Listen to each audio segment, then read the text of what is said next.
সম্মানিত উপস্থিতি, আমরা দেখতে দেখতে মুহররম মাস শেষ করে পবিত্র সফর মাসের 10ই সফর দ্বিতীয় জুমার মধ্যে আমরা এসে উপনীত হলাম। আল্লাহ রাব্বুল আলামিন যেন সফর মাসের ইজ্জত রক্ষা করার মতো আমাদেরকে তৌফিক দান করে বলে আমিন। আজকে যে বিষয় নিয়ে আপনাদের মাঝে আলোচনা করব, সংক্ষিপ্ত আলোচনা, সেই বিষয়টি হলো আমাদের মাঝে এমন কিছু রূপ বাসা বেঁধেছে যে রূপগুলির কারণে আমাদের দুনিয়াও বরবাদ, আখিরাতও বরবাদ। বলেন আউযুবিল্লাহ। আমি পূর্বে কিছু জুমায় আমি আপনাদের সামনে গীবত, অহংকার, জিনা এইসব ব্যাপারে সামান্য কিছু আলোচনা করেছিলাম। যেহেতু আজকে আবার সুযোগ হইল, সেজন্য আমাদের মাঝে যেই রূপগুলি থাকলে বাহ্যিকভাবে এই দুনিয়াতে আমাদের শরীরে যদি রূপ বাসা বাঁধে, মানুষ কি দিন দিন সবল হয় নাকি দুর্বল হয়? রোগে কি মানুষকে হায়াত বাড়ায় নাকি হায়াত কমায়? রোগের কারণে মানুষের মৃত্যুর দিকে নিয়ে যায়। ডায়াবেটিস কোন, ক্যান্সার কোন, হার্টের রোগ কোন, যত বড় বড় রোগ আছে, প্রত্যেকটা রোগের কারণে মানুষকে মৃত্যুর দিকে, মানুষকে দুর্বলতার দিকে নিয়ে যায়। ঠিক কিনা বলুন? ঠিক তেমনই ভাবে মানুষের কলবের মধ্যে, মানুষের অন্তরের মধ্যে যদি কোনো রোগ বাসা বাঁধে, এই রোগের কারণে মানুষের দুনিয়া এবং আখিরাত দুটোটাই ধ্বংস হয়ে যায়। বলি নাউযুবিল্লাহ। আল্লাহ রাব্বুল আলামিন আমাদেরকে হেফাজত করুক, বলি আমিন। এমন একটি রোগ হইল আমাদের মাঝে লোক দেখানো ইবাদত। বলুন কি? লোক দেখানো ইবাদত। এই লোক দেখানো ইবাদতের মাধ্যমে আমাদের দুনিয়াও ধ্বংস, আখিরাতও ধ্বংস। এই লোক দেখানো ইবাদতের কারণে কিভাবে আমাদের দুনিয়া এবং আখিরাত ধ্বংস হয়ে যায় জানা দরকার আসেনি? এই রোগ থেকে বাঁচার দরকার আসেনি? যদি থাকে একটু মনোযোগ দিয়ে বসবেন, একটু মনোযোগ দিয়ে এই গুনাহগারের কথাগুলি শুনবেন। আল্লাহ যেন তৌফিক দান করে, বলে আমিন। মরণে চেহারা মোবারক দেখিও, আকা পাশে বসে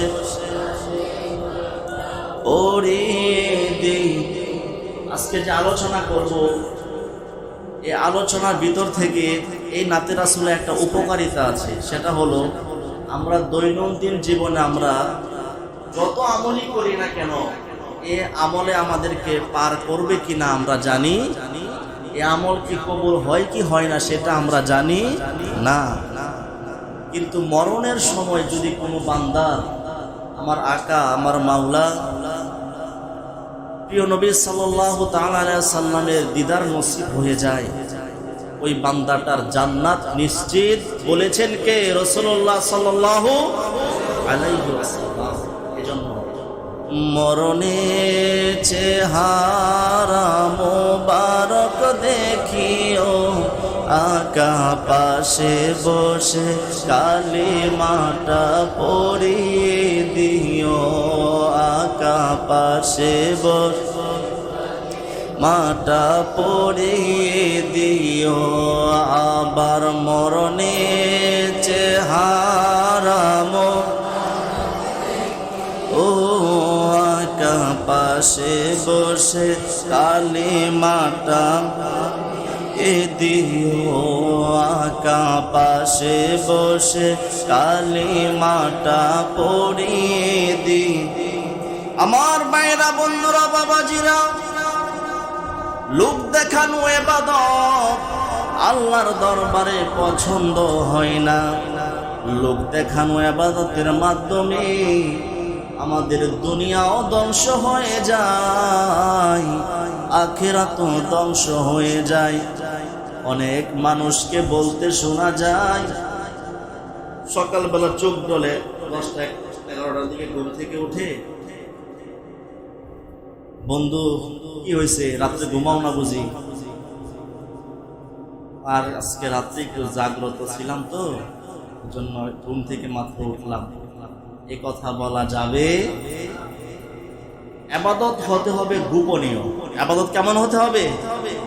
গোপনীয়। রাসূল করিম সাল্লাল্লাহু আলাইহি সাল্লামের নবীজির দরবারে এক সাহাবী জিজ্ঞাসা করলেন, ইয়া রাসূলুল্লাহ, ও গো মায়ার নবী, দয়ার নবী, আপনি বলেছেন ইবাদত গোপনে করার জন্য, কিন্তু আমি যতই গোপন রাখার চেষ্টা করি আমার ইবাদত প্রকাশ হয়ে যায়। সুবহানাল্লাহ। আপনি বলেছেন ইবাদত গোপন রাখার জন্য, কিন্তু ইয়া রাসূলুল্লাহ আমি তো ইবাদত গোপন রাখতে পারি না, আমি এখন কি করব? নবীজি ডাক দিয়ে বললেন, ও আমার প্রিয় সাহাবী, তোমার জন্য দুইটা সওয়াব। সুবহানাল্লাহ। তুমি ইবাদত করে যেই সওয়াব অর্জন করেছো, আল্লাহর পক্ষ থেকে ইবাদতের যেমন সওয়াব পাইবা, ইবাদত গোপন রাখার জন্য যে চেষ্টা করেছো, ওই ইবাদত গোপন রাখার চেষ্টার সওয়াবটা আল্লাহ তোমাকে দিয়ে দিবে। সুবহানাল্লাহ। এজন্য গোপন প্রকাশ হয়ে গেলেও গোপন রাখার চেষ্টা করতে হবে। আমার ভাইয়েরা, বন্ধুরা, বাবারা, আল্লাহর নবীর একজন প্রিয় সাহাবী, ওই সাহাবী নবীজির দরবার মুবারকে গেলেন, নবীজির কাছ থেকে হাদিস মুবারক শুনলেন। হাদিস মুবারক শোনার পরে সাহাবী না তাবী, নবীজির কথাটা রং হয়েছে, সাহাবী না, এটা হলো একজন তাবী। সাহাবীকে যিনি দেখেছেন তিনি কি? তাবী। আল্লাহর নবীর সাহাবীর কাছ থেকে ওই তাবী হাদিস মুবারক শুনছেন। এই মজলিসের মধ্যে দূর থেকে একজন আরেকজন তাবী তাকালেন, তাকিয়ে দেখলেন হযরতে সুমাইর আসবাহি রাহমাতুল্লাহি আলাইহি, তাবীর নাম হইল হযরতে সুমাইর আসবাহি রাহমাতুল্লাহি আলাইহি। তিনি দূর থেকে দেখলেন নবীর কোন এক সাহাবীকে অনেকজন মানুষ ঘেরাও দিয়ে রেখেছেন, কি যেন আহরণ করছেন। তিনি দূর থেকে দেখে আকৃষ্ট হইলেন, দৌড়িয়ে ওই তাবীদের কাছে চলে গেলেন। গিয়ে দেখলেন নবীজির শ্রেষ্ঠ সাহাবীদের মধ্যে একজন সাহাবী হযরতে আবু হুরায়রা রাদিয়াল্লাহু তাআলা আনহু ওই তাবীদেরকে হাদিসের দর্স দিচ্ছেন। সুবহানাল্লাহ। আমার ভাইয়েরা, বন্ধুরা, বাবারা, এটা দেখার পরে তার আগ্রহ আরো বেড়ে গেল। তিনি চুপ হয়ে পিছনে দাঁড়িয়ে রইলেন, হাদিস মুবারক শোনার জন্য চেষ্টা করলেন। যখনই সমস্ত সাহাবীরা চলে গেল, সমস্ত তাবীরা যখন চলে গেল, হযরতে আবু হুরায়রা রাদিয়াল্লাহু তাআলা আনহু যখন একা হয়ে গেলেন, তখন ওই সাহাবী ওই তাবীর কাছে, ওই তাবী সাহাবীর কাছে একটা প্রশ্ন করলেন, ওগো আল্লাহর নবীর সাহাবী, অনেকের কাছে আপনি হাদিস বর্ণনা করেছেন, আপনাকে আল্লাহর কসম দিয়ে, আল্লাহর শপথ দিয়ে আমি একটা কথা বলতে চাই। সেই কথাটি হলো, আপনি আজকে আমাকে এমন একটা হাদিস শোনাবেন যে হাদিসটা সরাসরি নবীদের কাছ থেকে আপনি শুনেছেন, নবীদের কাছ থেকে শুনে আপনি শিখেছেন, শিখে আপনি নিজে আমল করেছেন, আমল করে মানুষদেরকে আপনি জানিয়েছেন। এমন একটা মূল্যবান হাদিস শরীফ আপনার কাছ থেকে শুনতে চাই। সুবহানাল্লাহ। আপনারা শুনতে রাজি আছেন? বৃষ্টির কারণে ঠিক কথা বোঝা যায়? বোঝা যায়? বোঝা গেলে আওয়াজ দিবেন, আমার কথার রিপ্লাই দিবেন, হ্যাঁ বা না। সুবহানাল্লাহ, আল্লাহু আকবার বললে আমি বুঝবো যে কথা বুঝতেছেন, না হলে বুঝবো যে আমি সারাদিন চিল্লাচ্ছি। বোঝা যায় কথা? বলুন তো সুবহানাল্লাহ, আলহামদুলিল্লাহ, আল্লাহু আকবার, ইয়া রাসূলুল্লাহ। মরণে চেহারা মোবারক দেখি, সবাই মরণে চেহারা মোবারক দেখি, ও আকা পাশে বসে কালেমাটা পড়িয়ে দিও, আকা পাশে কালেমাটা পড়ি।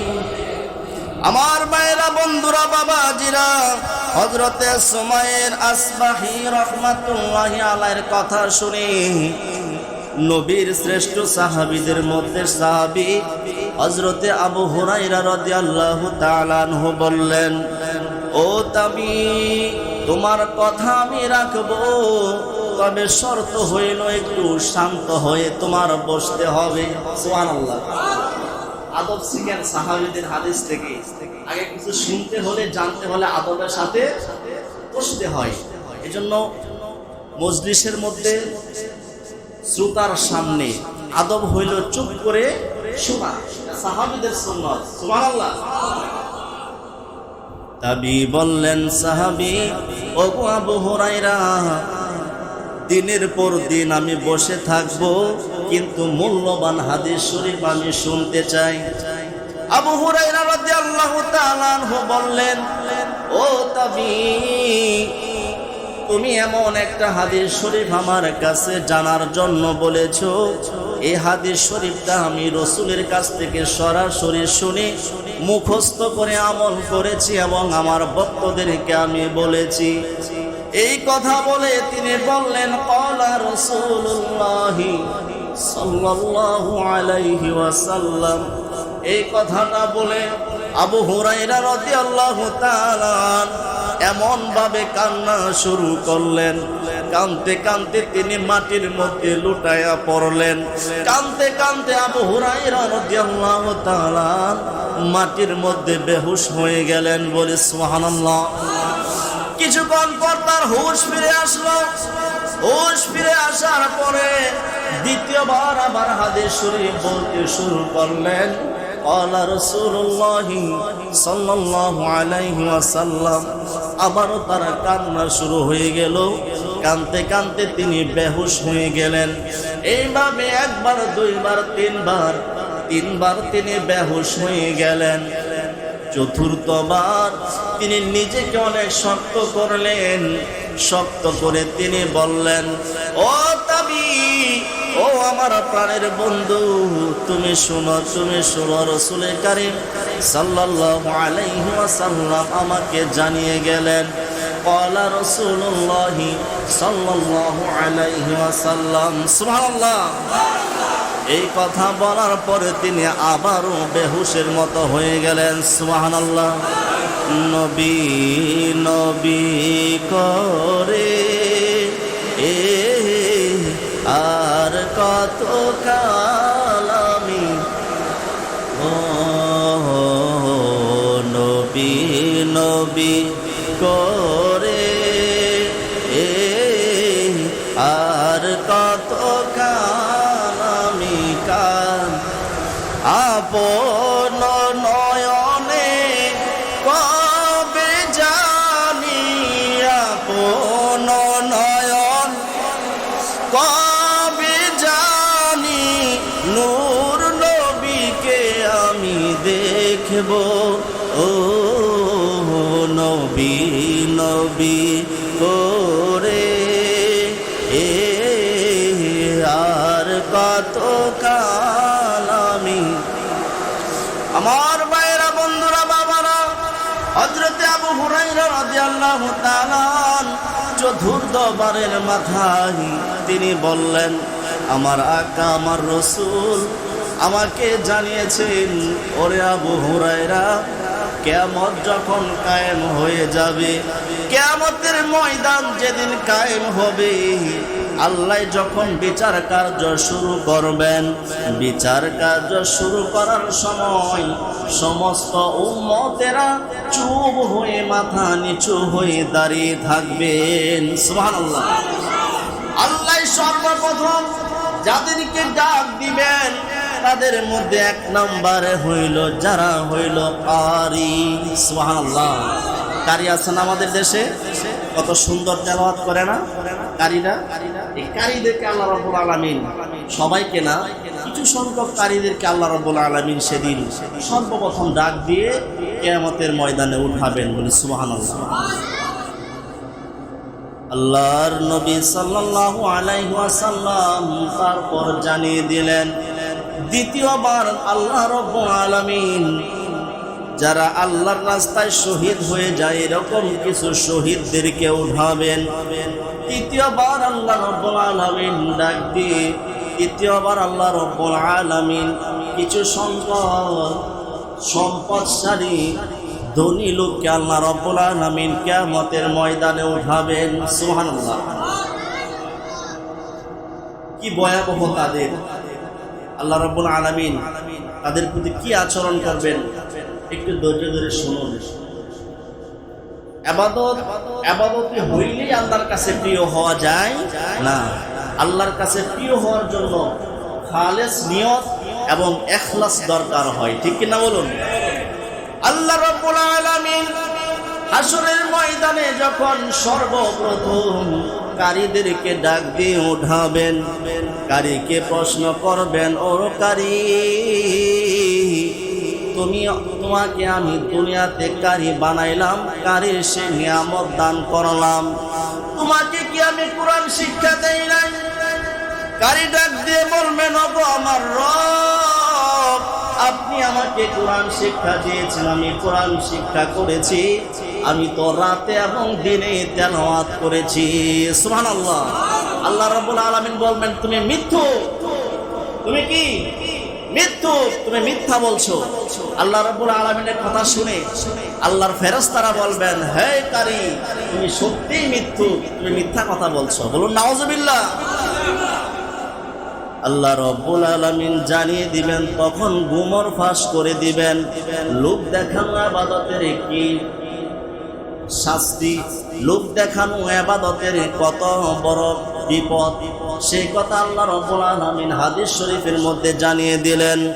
আল্লাহ রাব্বুল আলামিন জানিয়ে দিলেন, হে কারী, তুমি যা বলেছো সব কিছু মিথ্যা বলেছ, তুমি সত্য বলো নাই। তোমাকে আমি দুনিয়াতে পাঠাইলাম, তোমাকে আমি কণ্ঠদান করলাম, তোমাকে আমি কোরআন শিক্ষা দিলাম, নিয়ামত দান করলাম, কিন্তু তুমি কোরআন তেলাওয়াত করেছো রাতে এবং দিনে। এই কোরআন তেলাওয়াত তো আমি আল্লাহকে সন্তুষ্ট করার জন্য করো নাই। মানুষ তোমাকে অনেক বড় কারি সাহেব বলবে, এই জন্য তুমি কোরআন তেলাওয়াত করেছো। তুমি আজকে আমার সামনে মিথ্যা কথা বললা। সুবহানাল্লাহ। সুতরাং আমাদের আমল থাকতে হবে ইখলাস, তার জন্য আল্লাহর জন্য। কে আল্লাহর দরবারে ধরা পড়বে হাসরের ময়দানে আমরা কেউ জানি না। আমার ভাইয়েরা, বন্ধুরা, বাবারা, দ্বিতীয়ত আল্লাহ রাব্বুল আলামিন ডাক দিবেন, যারা আল্লাহর কাছে শহীদ হইলেন এইরকম কিছু শহীদদেরকে ডাক দিবেন। শহীদদেরকে ডাক দিয়ে বলবেন, তোমরা দুনিয়াতে শহীদ হয়েছো, তোমাদেরকে দুনিয়াতে পাঠাইছি, তোমরা আমার জন্য শহীদ হও নাই। শহীদরা বলবেন, আল্লাহ, আমরা তো আপনার জন্য যুদ্ধ করেছি, আপনার রাস্তায় যুদ্ধ করে আমরা শহীদ হয়ে গেলাম। আল্লাহ বলবেন, তুমি মিথ্যা বলেছো। আল্লাহর ফেরেশতারা বলবেন, তুমি মিথ্যা বলেছো। আল্লাহ গোমর ফাঁস করে দিবেন, ও শহীদের দল, তোমরা সত্যিকারের শহীদ হইতে পারো নাই। তোমরা যুদ্ধের ময়দানে গিয়ে দুই হাতে তলোয়ার চালিয়েছো, কাফের মুশরিকদেরকে তোমরা মেরেছো, জাহান্নামে পাঠাইছো, কিন্তু তোমাদের নিয়ত ভালো ছিল না। তোমাদের নিয়ত ছিল সমাজের লোকে বলবে, এই লোকটা অনেক বড় বীর, সে অনেক বড় যোদ্ধা। সুবহানাল্লাহ। এই জন্য তোমরা যুদ্ধ করেছো, এই জন্য তোমরা আমার রাস্তায় শহীদ হওয়ার জন্য যুদ্ধের ময়দানে গেছো, আমাকে রাজি খুশি করার জন্য না। মানুষ তোমাদেরকে বলবে তুমি অনেক বড় বীর, এই কারণে। দ্বিতীয়ত আল্লাহ রাব্বুল আলামিন সম্পদশালীদেরকে ডাকবেন, ও সম্পদশালীরা, তোমাদেরকে আমি সম্পদ দান করেছি, এই সম্পদের তোমরা কি উপযুক্ত ব্যবহার করেছো? সম্পদশালী ডাক দিয়ে বলবেন, আমার সম্পদ থেকে আমি সম্পদ এমন ভাবে বিলীন করেছি, আমার আত্মীয়তার সম্পর্ক রক্ষা করেছি, আমি আল্লাহর রাস্তায় ব্যয় করেছি, সদকা করেছি। আল্লাহ বলবেন, তুমি মিথ্যা বলেছো, তোমার কথা সত্য নয়। ফেরেশতারা বলবেন, তোমার কথাও সত্য নয়। আল্লাহ জানিয়ে দিবেন, তোমাকে আমি সম্পদ দান করেছি, এই সম্পদ তুমি আমার জন্য ব্যয় করো নাই। তুমি মানুষকে দিছো সত্য কথা, তোমার আত্মীয়তার সম্পর্ক রক্ষা করেছো, সেই কথাও সত্য, কিন্তু এই দানের মাধ্যমে আমাকে সন্তুষ্ট করা তোমার নিয়ত ছিল না। মানুষ যেন তোমাকে বলে অনেক বড় দানবীর, দানবীর সাজার জন্য তুমি মানুষদেরকে সম্পদ দান করেছো। চিল্লায়া বলুন না নাউজুবিল্লাহ। মরণেরি আযাব মোরে আল্লাহ দিও না, এত কঠিন আযাব সইতে পারবো না। আল্লাহ এত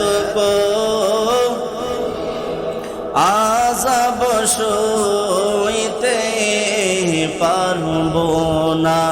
বলুন হাসরের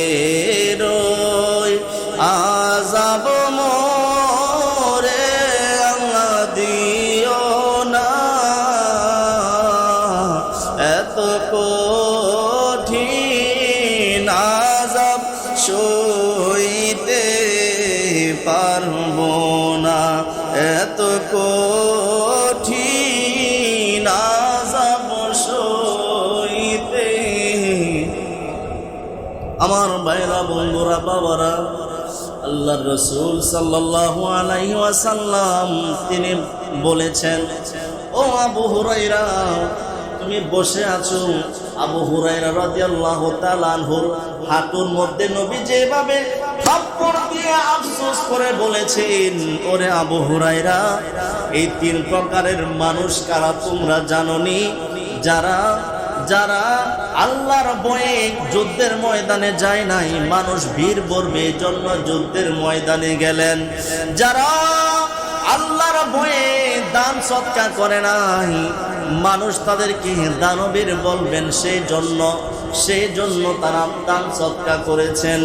তারা আল্লাহর ভয়ে কোরআন তেলাওয়াত করে নাই, মানুষ অনেক বড় কারি সাহেব বলবেন, এই জন্য কোরআন তেলাওয়াত করেছেন। এই তিন প্রকারের ব্যক্তির পরিচয় তোমরা জেনে নাও। এই তিন প্রকারের ব্যক্তি হইল তারা যাদের মাধ্যমে, যাদেরকে দিয়ে আল্লাহ রাব্বুল আলামিন জাহান্নামের আগুন উদ্বোধন করবেন। চিল্লায়া বলুন নাউজুবিল্লাহ। মরণেরি আযাব মোরে আল্লাহ দিও না, এত কঠিন আযাব সইতে পারবো না, এত কঠিন আযাব আমার ভাইরা, বন্ধুরা, বাবাজিরা, এই হাদিস থেকে কি পরিষ্কার হয়ে গেল? আমাদের কোনো আমলই লোক দেখানো করা যাবে। লোক দেখানো করার ফলটা কি?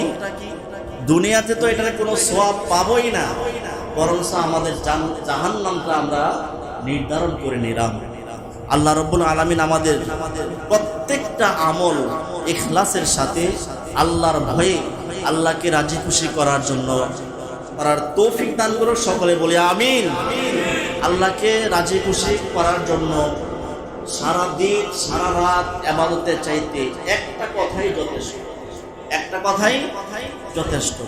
মুসা নবীর জামানায় একদিন মুসা নবী আলাইহিস সালাম আল্লাহকে প্রশ্ন করেন, আল্লাহ, আমার খুব মন চাইতেছে আমার এই নবুয়তির জীবনে, আমার এই সময়ে জামানার মধ্যে সবচেয়ে গুনাহগার কোন বান্দা, এই বান্দাটাকে আমার একটু দেখতে মনে চাই।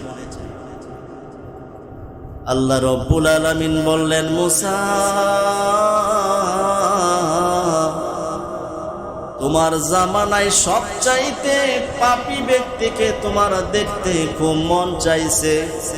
আমি তোমাকে ঠিকানা জানিয়ে দেই, ওই যে জঙ্গলের পাশের রাস্তা, সেই পাশের রাস্তার মধ্যে আগামীকাল সকালবেলা যাইবা। সর্বপ্রথম যেই বান্দা এই রাস্তা দিয়ে হাইটা যাবে, ওই বান্দাটাই হইল তোমার জামানায় সবচাইতে বেশি গুনাহগার। সুবহানাল্লাহ। আমরা আছি না অনেকে যে সারা জীবন এত পাপ করলাম, এত গুনাহ করলাম, আমার গুনাহ মনে হয় আল্লাহ তাআলা মাফ করবে না, এরকম কিছু নিরাশ বান্দা আছি না? আল্লাহ রাব্বুল আলামিন জানিয়ে দিলেন, লা তাকনাতু মির রাহমাতিল্লাহ। ও বান্দা, যতই পাপ করো, গুনাহ করো না কেন, আমি আল্লাহর রহমত থেকে তোমরা নৈরাশ হইও না। সুবহানাল্লাহ। কথাই কাজ। মুসা আলাইহিস সালাম সকালবেলা ওই রাস্তার মধ্যে যায় দাঁড়িয়ে আছে, দেখতেছেন ছোট্ট একটি বাচ্চা কোলে নিয়ে একজন লোক আসতেছেন। মুসা নবী দূরে থেকে দেখে বললেন, এই রে, আমি হইলাম নবী, তুই আমার জামানার সবচেয়ে পাপী লোক, ওরা দেখতে পারলাম, আমার খুব আফসোস লাগতেছে তোর জন্য, আল্লাহ জানে কি আচরণ তোমার সাথে করে। মনে মনে বললেন মুসা নবী, দেখে চলে গেলেন বাড়িতে। আল্লাহ, আমার জামানার সবচেয়ে গুনাহগার বান্দাকে দেখার তৌফিক তুমি দিয়েছো আল্লাহ, আমি দেখলাম, তার জন্য আমি দোয়া করি আল্লাহ তুমি তাকে হেদায়েত দিও। বিকাল বেলা যখন হলো, মুসা নবীর অন্তর মুবারকের মধ্যে প্রশ্ন জাগলো, আমার জামানার সবচাইতে গুনাহগার বান্দাকে তুমি দেখাইলা, সবচাইতে নেককার বান্দাকে মাওলা তুমি দেখাইলা না, আমার জামানার সবচাইতে নেককার বান্দাকে দেখার সুযোগ করে দাও। সুবহানাল্লাহ।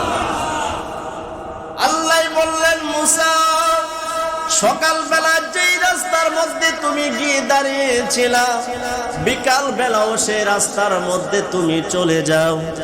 ওই রাস্তা দিয়া যে লোকটা আবার আসবে, সেই লোকটা হইল তোমার জামানার সবচাইতে নেককার বান্দা। সুবহানাল্লাহ। মুসা নবী কথায় কাজ কে দাঁড়িয়ে রইলেন, দেখলেন সকালবেলা যে লোকটা সবচাইতে পাপী, ওই লোকটাই বাচ্চাটাকে কোলে নিয়ে আবার আসতেছে। মুসা নবী কয়, আল্লাহ, তোমার খেলা বোঝা বড় দায়, তুমি সকালে বললা ওই লোকটা সবচাইতে গুনাহগার, বিকালে আবার বলতেছ এই লোকটা সবচাইতে দামি নেককার, বুঝলাম না আল্লাহ, তুমি কি খেলা আমার সাথে খেলতেছ? আল্লাহ অন্তরের খবর জানেনি। আল্লাহ মুসা নবীর কাছে খবর পাঠাইলেন, ও মুসা, বান্দার বাহ্যিক ইবাদতের চাইতে অন্তরটা আমি আল্লাহর কাছে বেশি প্রিয়। সুবহানাল্লাহ। কোন বান্দায় যদি অন্তর থেকে আমি আল্লাহকে একবার ডাক দেই, আর যে বান্দায় আমাকে সিজদা দিতে দিতে কপালে দাগ ফেলায়া ফেলেছে, ইখলাস নাই, ওই কপালে দাগ ফেলানো বান্দার চাইতে একটা বার আমি আল্লাহকে অন্তর থেকে ডাক দিয়েছে, এটি আমি আল্লাহর কাছে বড় প্রিয়। সুবহানাল্লাহ। তাহলে আল্লাহ এই সকাল বিকালের মধ্যে ওই বান্দাটা কিভাবে এত পরিবর্তন হয়ে গেল? কিন্তু তো আমার কাছে আসে নাই, আমার কাছে আইসা সে তওবা করে নাই, আমি যে নবী সেটা মানার জন্য সে আসে নাই, তার সাথে আমার কোনো সাক্ষাৎ নাই, আমি হইলাম জামানার নবী, আমার কাছে আসা ছাড়া ওই লোক কিভাবে এত প্রিয় হয়ে গেল?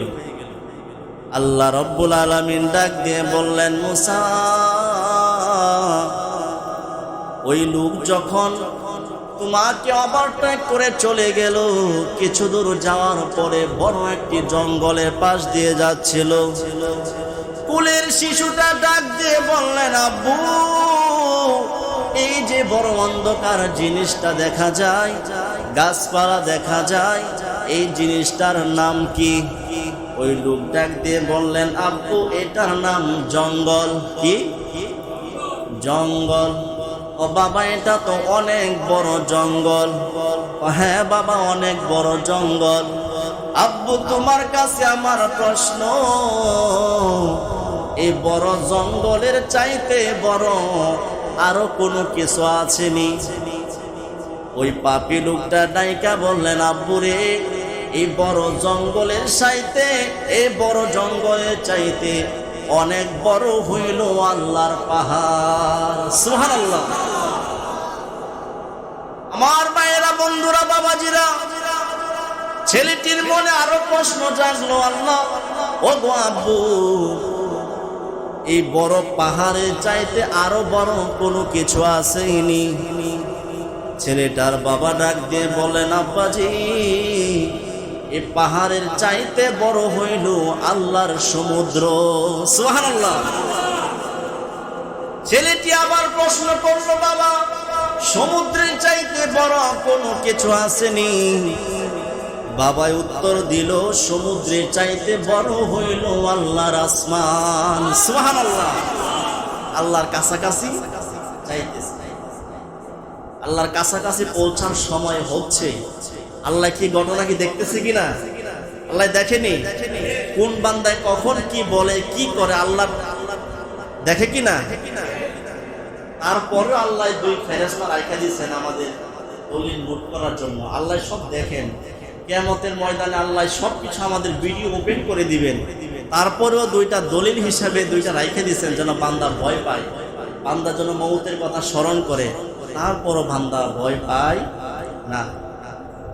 আচ্ছা বলুন তো, নবীজি বলেছেন জিনা অবস্থায় যদি কোনো লোক মারা যায়, ওই লোকটা জিনা অবস্থায় থাকার সময় তার ঈমান থাকে না, ওই অবস্থায় যদি মালাকুল মউত আসে, ওই বান্দাটা বেঈমান হিসেবে মারা যায়। নাউজুবিল্লাহ বলুন। এই কথা জানার পরও কি জিনা ব্যবচার বন্ধ হয়েছে? হয়েছে না। কেন? আল্লাহর ভয় নাই, মরণের ভয় নাই, আমাদের ভিতরে তাকওয়াও নাই, যার কারণে আমরা এগুলি ছাড়তেও পারি না। ওই বাচ্চা যখন জিজ্ঞেস করলো, বাবা সমুদ্রের চাইতে বড় কিছু আছে? ওই ব্যক্তি রাইকে বললো, আল্লাহর আসমান হলো তার চাইতে আরো বড়। সুবহানাল্লাহ। আব্বা আসমানের চাইতে বড় আর কি আছে? আসমানের চাইতে বড় হইল আল্লাহর আরশ। সুবহানাল্লাহ। আরশের চাইতে বড় কিছু আছে?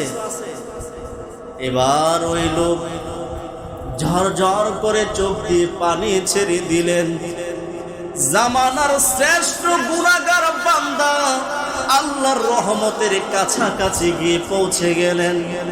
এখন তার ভিতরে হইল যে গুনাহ করেছে, গুনার সূচনা, যে গুনাহ যেখান থেকে শুরু হইল সেখান থেকে তারপরে তার এই পর্যন্ত যত গুনাহ করলো, সমস্ত গুনাহগুলি তার মনে হয়ে গেল।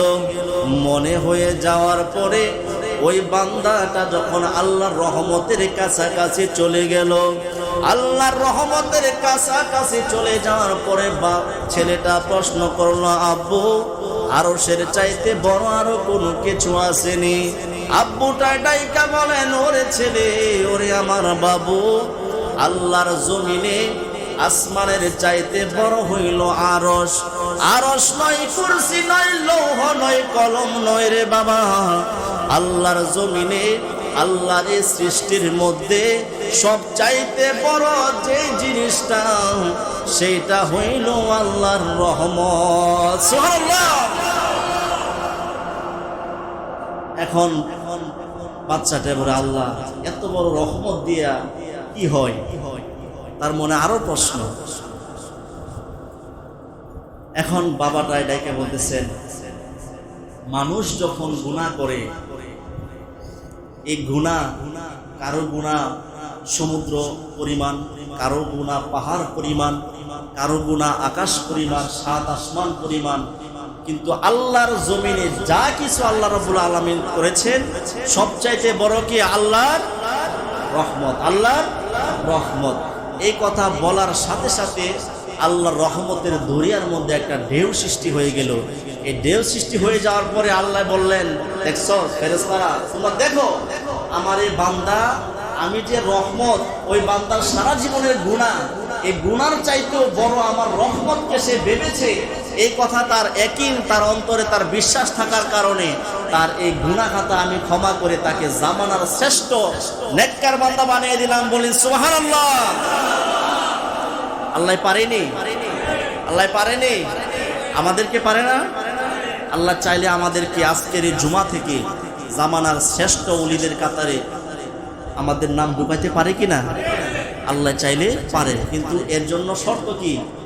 ইখলাস, আল্লাহকে অন্তর থেকে ভালোবাসা, আল্লাহর ভয়ে ইবাদত করা, আল্লাহকে রাজি খুশি করার জন্য ইবাদত করা। তাহলে আল্লাহর কাছাকাছি যাওয়া যায়। তাহলে কি আল্লাহর কাছাকাছি যাওয়া যায়?